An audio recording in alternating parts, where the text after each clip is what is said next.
3. भारतीय संविधान तत्वों और मूल भावना की दृष्टि से अद्वितीय है। हालांकि इसके कई तत्व विश्व के विभिन्न संविधानों से उधार लिए गए हैं, भारतीय संविधान के कई ऐसे तत्व हैं जो उसे अन्य देशों के संविधानों से अलग पहचान प्रदान करते हैं। ये बात ध्यान देने योग्य है कि सन 1949 में अपनाए गए संविधान के अनेक वास्तविक लक्षणों में महत्वपूर्ण परिवर्तन हुए हैं। विशेष रूप से 7वें, 42वें, 44वें, 73वें, 74वें, 97वें और 101वें संशोधन में।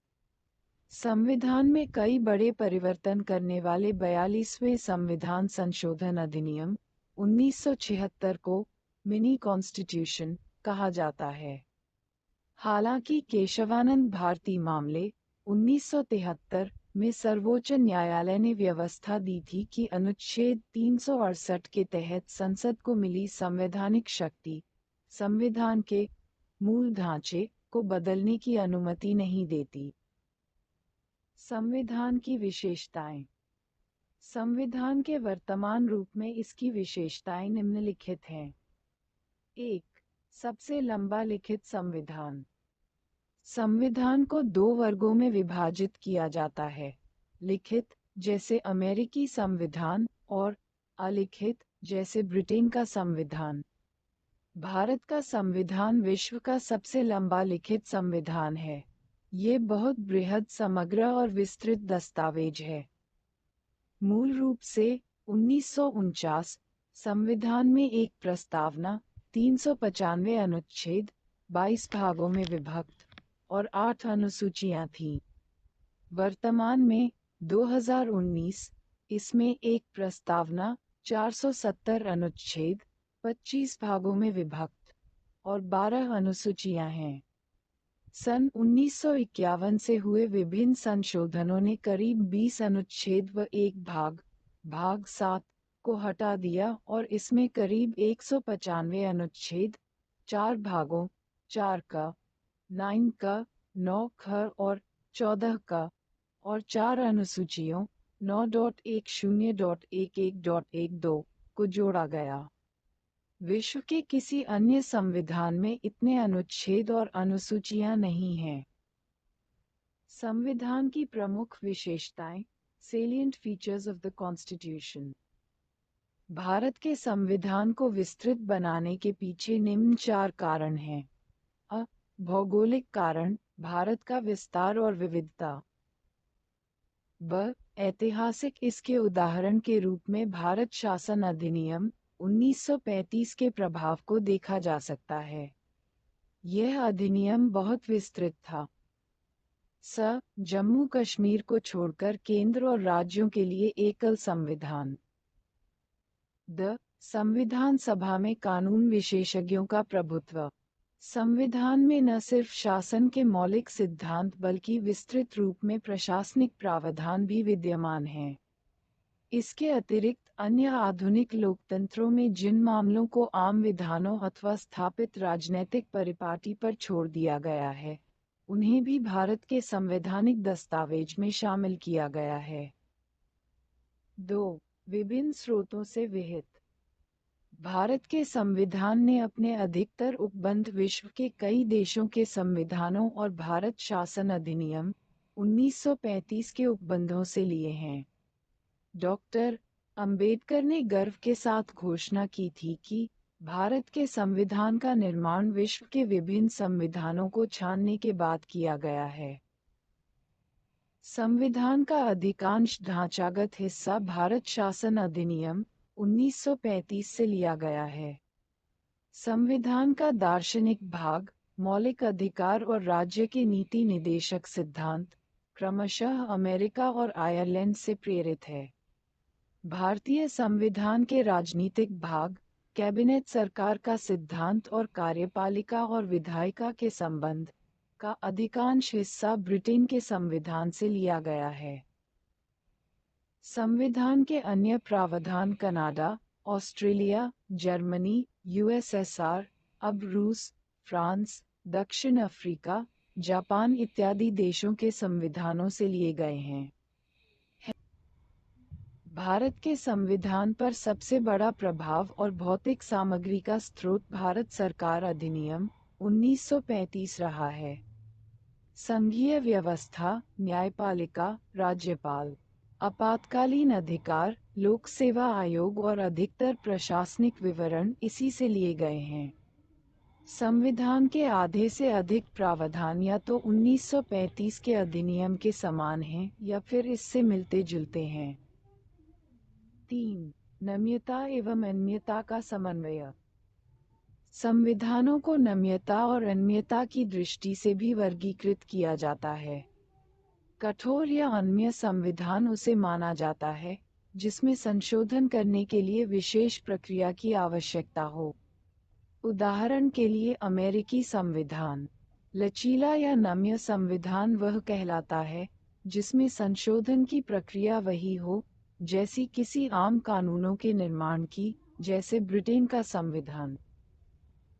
भारत का संविधान न तो लचीला है और न ही कठोर, बल्कि ये दोनों का मिला जुला रूप है। अनुच्छेद 368 में दो तरह के संशोधनों का प्रावधान है। कुछ उपबंधों को संसद में विशेष बहुमत से संशोधित किया जा सकता है। उदाहरणार्थ, दोनों सदनों में उपस्थित और मतदान में भाग लेने वाले सदस्यों का 2/3 बहुमत और प्रत्येक सदन में कुल सदस्यों का बहुमत। कुछ अन्य प्रावधानों को संसद के विशेष बहुमत और कुल राज्यों के आधे से अधिक राज्यों के अनुमोदन से ही संशोधित किया जा सकता है। इसके अलावा संविधान के कुछ प्रावधान आम विधायी प्रक्रिया की तरह संसद में सामान्य बहुमत के माध्यम से संशोधित किए जा सकते हैं। उल्लेखनीय है कि ये संशोधन अनुच्छेद 368 के अंतर्गत नहीं आते। 4. एकात्मकता की ओर झुकाव के साथ संघीय व्यवस्था। भारत का संविधान संघीय सरकार की स्थापना करता है। इसमें संघ के सभी आम लक्षण विद्यमान हैं, जैसे दो सरकार, शक्तियों का विभाजन, लिखित संविधान, संविधान की सर्वोच्चता, संविधान की कठोरता, स्वतंत्र न्यायपालिका एवं द्विसदनीयता आदि। यद्यपि भारतीय संविधान में बड़ी संख्या में एकात्मकता और गैर संघीय लक्षण भी विद्यमान हैं, जैसे एक सशक्त केंद्र, एक संविधान, एकल नागरिकता, संविधान का लचीलापन, एकीकृत न्यायपालिका केंद्र द्वारा राज्यपाल की नियुक्ति, अखिल भारतीय सेवाएं, आपातकालीन प्रावधान इत्यादि। फिर भी संविधान में कहीं भी संघीय शब्द का इस्तेमाल नहीं किया गया है। दूसरी ओर अनुच्छेद में भारत का उल्लेख राज्यों के संघ के रूप में किया गया है। इसके दो अभिप्राय हैं। पहला, भारतीय संघ राज्यों के बीच हुए किसी समझौते का निष्कर्ष नहीं है, और दूसरा, किसी भी राज्य को संघ से अलग होने का अधिकार नहीं है। इसी वजह से भारतीय संविधान को निम्नांकित नाम दिए गए हैं, जैसे कि एकात्मकता की भावना में संघ, अर्थ संघ, K C Wheare, bargaining federalism, Morris जॉस, cooperative federalism, Granville Austin, federation with a centralising tendency, Ivor Jennings व अन्य। 5. सरकार का संसदीय रूप। भारतीय संविधान ने अमेरिका की अध्यक्षीय प्रणाली की बजाय ब्रिटेन के संसदीय तंत्र को अपनाया है।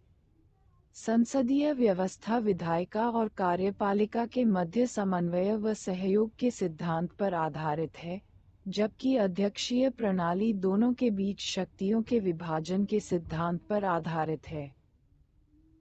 संसदीय प्रणाली को सरकार के वेस्टमिंस्टर रूप, उत्तरदायी सरकार और मंत्रिमंडलीय सरकार के नाम से भी जाना जाता है।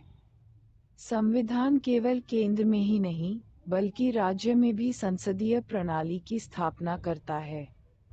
भारत में संसदीय प्रणाली की विशेषताएं निम्नलिखित हैं। 1. वास्तविक व नामात्र के कार्यपालकों की उपस्थिति। 2. बहुमत वाले दल की सत्ता। 3. विधायिका के समक्ष कार्यपालिका की संयुक्त जवाबदेही। 4. विधायिका में मंत्रियों की सदस्यता। 5. प्रधानमंत्री या मुख्यमंत्री का नेतृत्व। 6. निचले सदन का विघटन, लोकसभा अथवा विधानसभा। हालांकि भारतीय संसदीय प्रणाली बड़े पैमाने पर ब्रिटिश संसदीय प्रणाली पर आधारित है, फिर भी दोनों में कुछ मूलभूत अंतर हैं। उदाहरण के लिए ब्रिटिश संसद की तरह भारतीय संसद संप्रभु नहीं है। इसके अलावा भारत का प्रधान निर्वाचित व्यक्ति होता है, गणतंत्र, जबकि ब्रिटेन में उत्तराधिकारी व्यवस्था है। किसी भी संसदीय व्यवस्था में, चाहे वह भारत की हो अथवा ब्रिटेन की, प्रधानमंत्री की भूमिका अत्यंत महत्वपूर्ण हो गई है। जैसा कि राजनीति के जानकार इसे प्रधानमंत्रीय सरकार का नाम देते हैं। 6. संसदीय संप्रभुता एवं न्यायिक सर्वोच्चता में समन्वय। संसद की संप्रभुता का नियम ब्रिटिश संसद से जुड़ा हुआ है, जबकि न्यायपालिका की सर्वोच्चता का सिद्धांत अमेरिका के सर्वोच्च न्यायालय से लिया गया है।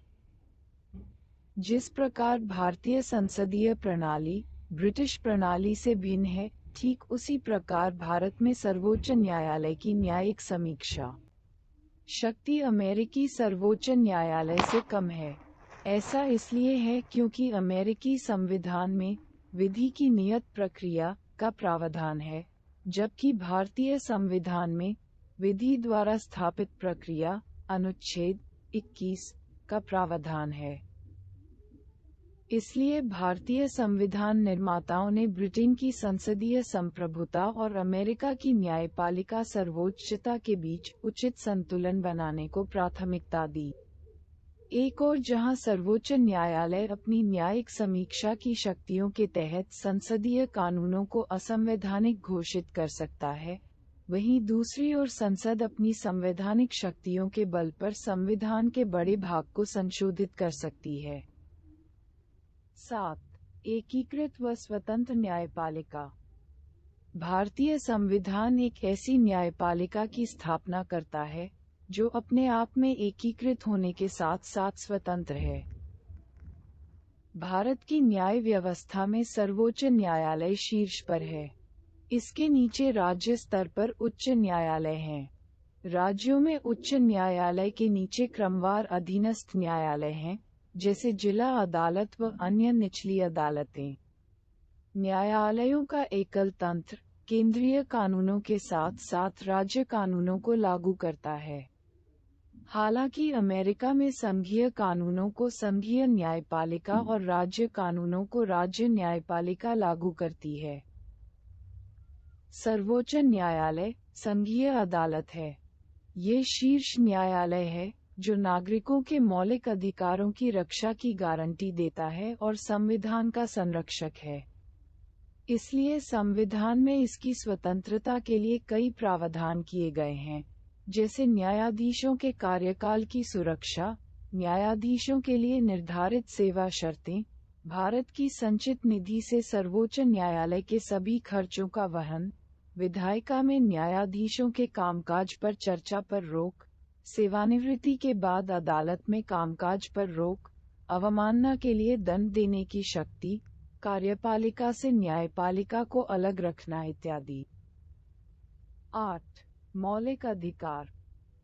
संविधान के तीसरे भाग में 6 मौलिक अधिकारों का वर्णन किया गया है। ये अधिकार हैं: 1. समानता का अधिकार, अनुच्छेद 14-18 1. 2. स्वतंत्रता का अधिकार, अनुच्छेद 19-22 3. शोषण के विरुद्ध अधिकार, अनुच्छेद 23-24 1. 4. धार्मिक स्वतंत्रता का अधिकार, अनुच्छेद 25-28 5. सांस्कृतिक व शिक्षा का अधिकार, अनुच्छेद 29-30 1. 6. संवैधानिक उपचारों का अधिकार, अनुच्छेद 32। मौलिक अधिकार का उद्देश्य वस्तुतः राजनीतिक लोकतंत्र की भावना को प्रोत्साहन देना है। ये कार्यपालिका और विधायिका के मनमाने कानूनों पर निरोधक की तरह काम करते हैं। उल्लंघन की स्थिति में इन्हें न्यायालय के माध्यम से लागू किया जा सकता है। जिस व्यक्ति के मौलिक अधिकार का हनन हुआ है, वह सीधे सर्वोच्च न्यायालय की शरण में जा सकता है, जो अधिकारों की रक्षा के लिए बंदी प्रत्यक्षीकरण, परमादेश, प्रतिषेध, अधिकार पृछा व उत्प्रेषण जैसे अभिलेख या रिट जारी कर सकता है। हालांकि मौलिक अधिकार कुछ सीमाओं के दायरे में आते हैं, लेकिन ये अपरिवर्तनीय भी नहीं हैं। संसद इन्हें संविधान संशोधन अधिनियम के माध्यम से समाप्त कर सकती है, अथवा इनमें कटौती भी कर सकती है। अनुच्छेद 20-21 द्वारा प्रदत्त अधिकारों को छोड़कर राष्ट्रीय आपातकाल के दौरान इन्हें स्थगित किया जा सकता है। 9. राज्य के नीति निदेशक सिद्धांत।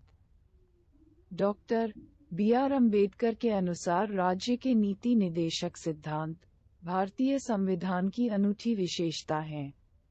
इनका उल्लेख संविधान के चौथे भाग में किया गया है। इन्हें मोटे तौर पर 3 वर्गों में विभाजित किया जा सकता है: सामाजिक, गांधीवादी तथा उदार बौद्धिक। नीति निदेशक तत्वों का कार्य सामाजिक व आर्थिक लोकतंत्र को बढ़ावा देना है। इनका उद्देश्य भारत में एक कल्याणकारी राज्य की स्थापना करना है। हालांकि मौलिक अधिकारों की तरह इन्हें कानून रूप में लागू नहीं किया जा सकता। संविधान में कहा गया है कि देश की शासन व्यवस्था में ये सिद्धांत मौलिक हैं और ये देश की जिम्मेदारी है कि वह कानून बनाते समय इन सिद्धांतों को अपनाए।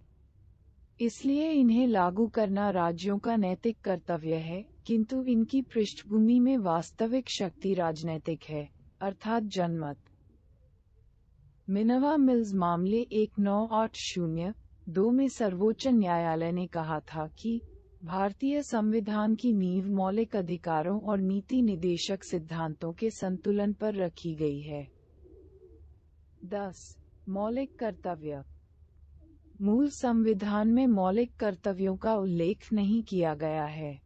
इन्हें स्वर्ण सिंह समिति की सिफारिश के आधार पर 1976 के 42वें संविधान संशोधन के माध्यम से आंतरिक आपातकाल 1975-77 के दौरान शामिल किया गया था। 2002 के 86वें संविधान संशोधन ने एक और मौलिक कर्तव्य को जोड़ा। संविधान के 4 भाग में मौलिक कर्तव्यों का जिक्र किया गया है, जिसमें केवल एक अनुच्छेद 51 का है। इसके तहत प्रत्येक भारतीय का ये कर्तव्य होगा कि वह संविधान, राष्ट्रध्वज और राष्ट्रगान का आदर करे, राष्ट्र की संप्रभुता, एकता और अखंडता की रक्षा करें, हमारी मिश्रित संस्कृति की समृद्ध धरोहर का अनुरक्षण करें, सभी लोगों में आपसी भाईचारे की भावना का विकास करें, इत्यादि।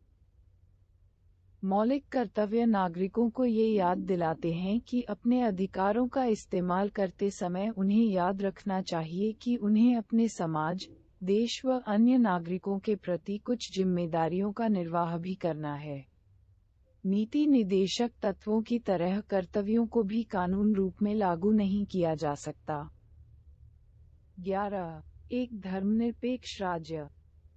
भारत का संविधान धर्मनिरपेक्ष है, इसलिए ये किसी धर्म विशेष को भारत के धर्म के तौर पर मान्यता नहीं देता।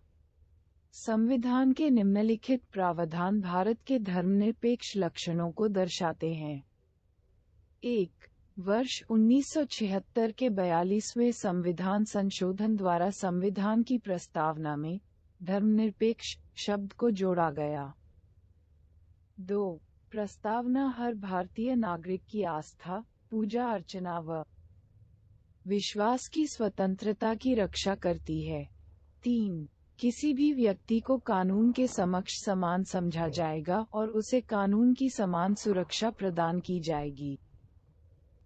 अनुच्छेद 14. 4. धर्म के नाम पर किसी प्रकार का भेदभाव नहीं किया जाएगा। अनुच्छेद 15. 5. सार्वजनिक सेवाओं में सभी नागरिकों को समान अवसर दिए जाएंगे। अनुच्छेद -16 1. 6. हर व्यक्ति को किसी भी धर्म को अपनाने व उसके अनुसार पूजा अर्चना करने का समान अधिकार है। अनुच्छेद 25। 7. हर धार्मिक समूह अथवा इसके किसी हिस्से को अपने धार्मिक मामलों के प्रबंधन का अधिकार है। अनुच्छेद 26। 8. किसी भी व्यक्ति को किसी भी धर्म विशेष के प्रचार के लिए किसी प्रकार का कर देने के लिए बाध्य नहीं किया जाएगा। अनुच्छेद 27। 9. किसी भी सरकारी शैक्षिकी संस्थान में किसी प्रकार के धार्मिक निर्देश नहीं दिए जाएंगे। अनुच्छेद 28। 10. नागरिकों के किसी भी वर्ग को अपनी भाषा, लिपि अथवा संस्कृति को संरक्षित रखने का अधिकार है। अनुच्छेद 29। 1. 11. अल्पसंख्यकों को अपनी पसंद के शैक्षिकी संस्थानों की स्थापना करने और उन्हें संचालित करने का अधिकार है। अनुच्छेद 30। 12. राज्य सभी नागरिकों के लिए समान नागरिक संहिता बनाने के लिए प्रयास करेगा। अनुच्छेद 44। धर्मनिरपेक्षता की पश्चिमी अवधारणा धर्म, चर्च और राज्य, राजनीति के बीच पूर्ण अलगाव रखती है। धर्मनिरपेक्षता की यह नकारात्मक अवधारणा भारतीय परिवेश में लागू नहीं हो सकती क्योंकि यहाँ का समाज बहुधर्मवादी है। इसलिए भारतीय संविधान में सभी धर्मों को समान आदर अथवा सभी धर्मों की समान रूप से रक्षा करते हुए धर्मनिरपेक्षता के सकारात्मक पहलू को शामिल किया गया है। इसके अलावा संविधान ने विधायिका में धर्म के आधार पर कुर्सी का आरक्षण देने वाले पुराने धर्म आधारित प्रतिनिधित्व को भी समाप्त कर दिया है। हालांकि संविधान अनुसूचित जाति और जनजाति को उचित प्रतिनिधित्व प्रदान करने के लिए अस्थायी आरक्षण प्रदान करता है। 12. सार्वभौम वयस्क मताधिकार। भारतीय संविधान द्वारा राज्य विधानसभाओं और लोकसभा के चुनाव के आधार स्वरूप सार्वभौम वयस्क मताधिकार को अपनाया गया है। हर वह व्यक्ति जिसकी उम्र कम से कम 18 वर्ष है, उसे धर्म, जाति, लिंग, साक्षरता अथवा संपदा इत्यादि के आधार पर कोई भेदभाव किए बिना मतदान करने का अधिकार है। वर्ष 1989 में 61वें संविधान संशोधन अधिनियम 1988 के द्वारा मतदान करने की उम्र को 21 वर्ष से घटाकर 18 वर्ष कर दिया गया था। देश के वृहद आकार, जनसंख्या, उच्च गरीबी, सामाजिक असमानता, अशिक्षा आदि को देखते हुए संविधान निर्माताओं द्वारा सार्वभौम वयस्क मताधिकार को संविधान में शामिल करना एक साहसिक व सराहनीय प्रयोग था। 14. वयस्क मताधिकार लोकतंत्र को बड़ा आधार देने के साथ साथ आम जनता के स्वाभिमान में वृद्धि करता है, समानता के सिद्धांत को लागू करता है, अल्पसंख्यकों को अपने हितों की रक्षा करने का अवसर देता है तथा कमजोर वर्गों के लिए नई आशाएं और प्रत्याशा जगाता है। 13. एकल नागरिकता। यद्यपि भारतीय संविधान फेडरल है और 2 लक्षणों, एकल व संघीय, का प्रतिनिधित्व करता है, मगर इसमें केवल एकल नागरिकता का प्रावधान है, अर्थात भारतीय नागरिकता। दूसरी ओर, अमेरिका जैसे देशों में प्रत्येक व्यक्ति के पास न केवल देश की नागरिकता होती है बल्कि वह जिस राज्य में रहता है उसकी भी नागरिकता होती है। इसलिए वह अधिकारों के 2 समूहों का लाभ उठाता है, पहला राष्ट्रीय सरकार द्वारा प्रदत्त तथा दूसरा राज्य सरकार द्वारा प्रदत्त। भारत में सभी नागरिकों को चाहे वो किसी भी राज्य में पैदा हुए हो या रहते हों, संपूर्ण देश में नागरिकता के समान राजनीतिक और नागरिक अधिकार प्राप्त होते हैं और उनमें कोई भेदभाव नहीं किया जाता। सभी नागरिकों के लिए एकल नागरिकता और समान अधिकारों के संवैधानिक प्रावधानों के बावजूद भारत में सांप्रदायिक दंगे, वर्ग संघर्ष, जातिगत युद्ध, भाषाई विवाद और नृजातीय विवाद होते रहे हैं। इसका अर्थ यह है कि संविधान के निर्माताओं ने एकीकृत और संगठित भारत राष्ट्र के निर्माण का जो सपना देखा था, वह पूरी तरह पूरा नहीं हो पाया है। 14 स्वतंत्र निकाय। भारतीय संविधान न केवल विधायिका, कार्यपालिका व सरकार, केंद्र और राज्य तथा न्यायिक अंग ही उपलब्ध कराता है, बल्कि यह कुछ स्वतंत्र निकायों की स्थापना भी करता है। इन्हें संविधान ने भारत सरकार के लोकतांत्रिक तंत्र के महत्वपूर्ण स्तंभों के रूप में परिकल्पित किया है। ऐसे कुछ स्वतंत्र निकाय निम्नलिखित हैं। संसद तथा राज्य विधानसभाओं, भारत के राष्ट्रपति और भारत के उपराष्ट्रपति के लिए स्वतंत्र और निष्पक्ष चुनाव सुनिश्चित करने हेतु निर्वाचन आयोग। राज्य और केंद्र सरकार के खातों के अंकेक्षण के लिए भारत का नियंत्रक एवं महालेखाकार।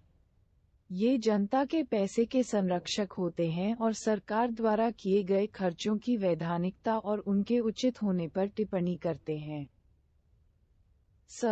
संघ लोक सेवा आयोग अखिल भारतीय सेवाओं व उच्च स्तरीय केंद्रीय सेवाओं के लिए भर्ती हेतु परीक्षाओं का आयोजन करता है तथा अनुशासनात्मक मामलों पर राष्ट्रपति को सलाह देता है। राज्य लोक सेवा आयोग, जिसका काम हर राज्य में राज्य सेवाओं के लिए भर्ती हेतु परीक्षाओं का आयोजन करना व अनुशासनात्मक मामलों पर राज्यपाल को सलाह देना है। विभिन्न प्रावधानों यथा कार्यकाल की सुरक्षा, निर्धारित सेवा शर्तें, भारत की संचित निधि पर भारत विभिन्न व्यय आदि के माध्यम से संविधान इन निकायों की स्वतंत्रता सुनिश्चित करता है। 15 आपातकालीन प्रावधान।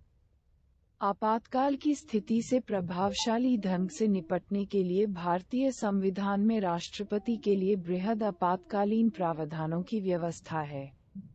इन प्रावधानों को संविधान में शामिल करने का उद्देश्य है देश की संप्रभुता, एकता, अखंडता और सुरक्षा, संविधान एवं देश के लोकतांत्रिक ढांचे को सुरक्षा प्रदान करना। संविधान में 3 प्रकार के आपातकाल की विवेचना की गई है। 1. राष्ट्रीय आपातकाल, युद्ध, आक्रमण अथवा सशस्त्र विद्रोह से पैदा हुई राष्ट्रीय अशांति की अवस्था, अनुच्छेद 352। 2. राज्य में आपातकाल, राष्ट्रपति शासन, राज्यों में संवैधानिक तंत्र की असफलता, अनुच्छेद 356, या केंद्र के निर्देशों का अनुपालन करने में असफलता, अनुच्छेद 365। 3. वित्तीय आपातकाल, भारत की वित्तीय स्थिरता या प्रत्यय संकट में हो, अनुच्छेद 360। आपातकाल के दौरान देश की पूरी सत्ता केंद्र सरकार के हाथों में आ जाती है और राज्य केंद्र के नियंत्रण में चले जाते हैं। इससे संविधान में संशोधन किए बगैर देश का ढांचा संघीय से एकात्मक हो जाता है। राजनीतिक तंत्र का संघीय, सामान्य परिस्थितियों के दौरान से एकात्मक, आपातकाल के दौरान में परिवर्तित होना भारतीय संविधान की एक अद्वितीय विशेषता है। 16. त्रिस्तरीय सरकार। मूल रूप से अन्य संघीय संविधानों की तरह भारतीय संविधान में 2 स्तरीय राज्य व्यवस्था, केंद्र व राज्य, और संगठन के संबंध में प्रावधान तथा केंद्र एवं राज्यों की शक्तियां अंतर्विष्ट थीं। बाद में वर्ष 1992 में 73वें एवं 74वें संविधान संशोधन ने 3 स्तरीय स्थानीय सरकार का प्रावधान किया गया, जो विश्व के किसी और संविधान में नहीं है। संविधान में एक नए भाग 9वें एवं नई अनुसूची 11वीं जोड़कर वर्ष 1992 के 73वें संविधान संशोधन के माध्यम से पंचायतों को संवैधानिक मान्यता प्रदान की गई। इसमें एक नया भाग 9 जोड़ा गया। इसी प्रकार से 74वें संविधान संशोधन विधेयक 1992 ने एक नए भाग 9A तथा नई अनुसूची 12वीं को जोड़कर नगरपालिकाओं, शहरी स्थानीय सरकारें को संवैधानिक मान्यता प्रदान की। 17. सहकारी समितियां। 97वां संविधान संशोधन अधिनियम 2011 ने सहकारी समितियों को संवैधानिक दर्जा और संरक्षण प्रदान किया। इस संदर्भ में इसने निम्न 3 परिवर्तन इसने संविधान में किए। 1. इसने सहकारी समिति गठित करने के अधिकार को मौलिक अधिकार बना दिया, अनुच्छेद 19। 2. इसने एक नया राज्य का नीति निदेशक तत्व जोड़ा सहकारी समितियों के प्रोत्साहन देने के लिए, अनुच्छेद 43 था। 3.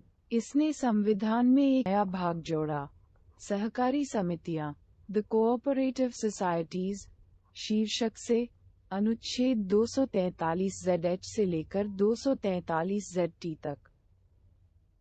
नया भाग IXB के अंतर्गत अनेक ऐसे प्रावधानों के द्वारा सुनिश्चित किया गया है कि देश भर में सहकारी समितियां लोकतांत्रिक, व्यावसायिक स्वायत्त ढंग से तथा आर्थिक मजबूती के साथ कार्य करें। ये संसद को अंतर-राज्य सहकारी समितियों तथा राज्य विधायिकाओं को अन्य सहकारी समितियों के लिए उपयुक्त कानून बनाने की शक्ति प्रदान करता है।